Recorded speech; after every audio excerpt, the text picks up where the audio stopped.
રાજકોટ મહાનગરપાલિકા દ્વારા જંગલેશ્વર સહિતના વિસ્તારોમાં છેલ્લા 2 દિવસથી ચાલવામાં આવેલ મેગા ડિમોલિશનની ડ્રાઇવ દરમિયાન કરેલ તંત્રની કામગીરી અંગે રાજકોટ મનપા કમિશનર અને રાજકોટ શહેર પોલીસની સંયુક્તપણે યોજાઈ પ્રેસ કોન્ફરન્સ। અહેવાલ સંજય પોપટ।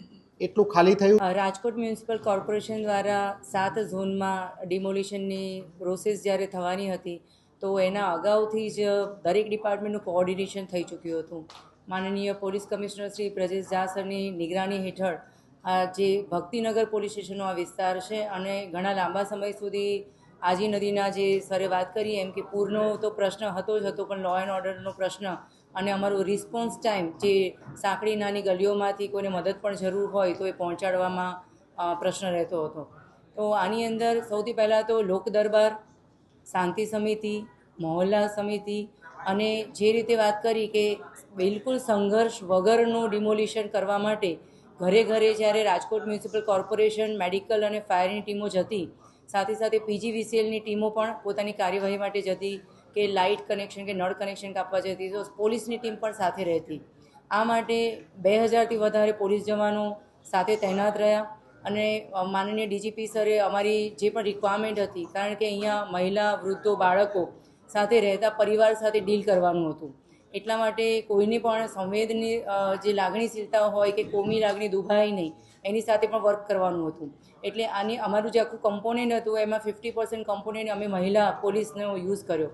એમાં 8 SRPF કંપની અને સ્પેશિયલ એક્શન ટાસ્ક ફોર્સ જે RAFની તર્જ ઉપર બનાવવામાં આવી છે, 2 SAF કંપની અમને ફાળવવામાં આવી અને આખું જે ટેકનોલોજી અને હ્યુમન ઇન્ટેલિજન્સ બંનેની મદદ આપણે લીધી। ડ્રોન સર્વેલન્સથી માંડી અને સોશિયલ મીડિયા મોનિટરિંગથી માંડી અને ગ્રાઉન્ડ લેવલ ઉપર પ્લાનિંગ જે છે એ કરવાથી માંડીને અમારા વોચર્સ જે છે એમણે ખૂબ એક્ટિવ રોલ આની અંદર ભજવેલો છે।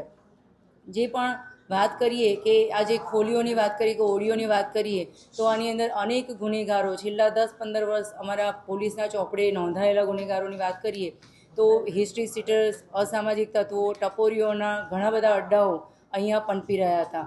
જુગારના અડ્ડા હોય કે દારૂનો અડ્ડો હોય કે નદી કિનારે દેશી દારૂની ભઠ્ઠીઓ હોય કે પછી NDPSના મોટા મોટા ડ્રગ્સના રેકેટ પકડ્યા હોય। છેલ્લામાં છેલ્લી ફાયરિંગની ઘટના ઘટી એમાં અમે ગુસ્સી ટોકમાં અમારી ક્રાઇમ બ્રાન્ચે જેમને પકડ્યા છે એવી ગેંગો પણ અહીંયા એમને આશ્રય સ્થાન રહેલું હતું।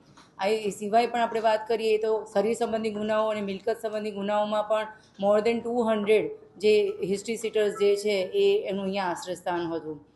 આ જે ડિમોલિશન થયું છે એના માટે ચોક્કસ એવું કહી શકાય કે આ લોકો નાની નાની ઓડિયો બનાવી અને એને ભાડે ચડાવી અને એની જે ઇન્કમ છે, જે આર્થિક લાભ મેળવી અને એને અસામાજિક પ્રવૃત્તિઓ ચલાવવામાં જે કરતા હતા એ જે નેક્સસ છે આખું તૂટ્યું છે। અને વ્યાજખોરી જે છે કે એ જે પૈસો જે છે એ જે પણ જરૂરિયાતમંદ હોય એને ઊંચા વ્યાજે આપવાનું અને એને આખા વ્યાજના ચક્રમાં ફસાવી અને એનું શોષણ કરવાનું જે ચક્ર છે એ પણ આમાં તૂટશે। આખી સમગ્ર પ્રક્રિયા જે છે એની અંદર અમારી સ્પેશિયલ જે ટીમો હતી, એ ક્વિક રિસ્પોન્સ ટીમ હોય કે પછી અમારું સ્પેશિયલ ઓપરેશન ગ્રુપ હોય કે અમારી ક્રાઇમની ટીમો હોય, એમણે ખભા મળાવીને કામ કર્યું છે। અને સૌથી બેસ્ટ પાર્ટ આનો અહીંયા એ રહ્યો છે કે 14 જેટલા ધાર્મિક સંસ્થાનો પણ હતા અને અત્યારે આપણે જાણીએ છીએ એમ પવિત્ર રમઝાન મહિનો પણ ચાલી રહ્યો છે, એટલે આખા અહીંયા મિશ્ર વસ્તી છે।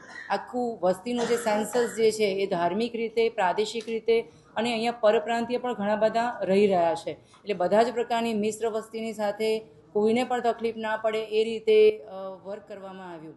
અને જ્યાં ધાર્મિક સંસ્થાન હતા એમાં પણ લાગણી દુભાઈની એ રીતે જે તે શાસ્ત્રોક્ત વિધિથી એનું ઉત્થાપન કરી અને પુનઃસ્થાપન થાય એવી રીતે સુવ્યવસ્થાનું આયોજન થયું।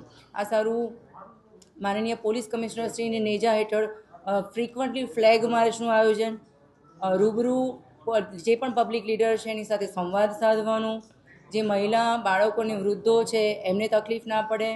અત્યારે ડેબ્રિજ હટાવવાની કામગીરી ચાલે છે તો ભંગાર વીણવાવાળા કે નાની મોટી રોજગારીની લાલચ છે કે કુતૂહલતાવશ કોઈ આવતું હોય તો એ પણ દબાઈ ના જાય અને એક પણ હર્ડલ્સ ના થાય, ઇલેક્ટ્રિસિટીથી માંડીને કોઈ શોર્ટ સર્કિટથી માંડીને કોઈ પણ દુર્ઘટના ના ઘટે એના માટે મેડિકલ, ફાયર અને કોર્પોરેશનની ટીમની સાથે મળી અને પોલીસ ડિપાર્ટમેન્ટે આ સમગ્ર ઓપરેશન જે છે એ હાથ ધરેલું હતું।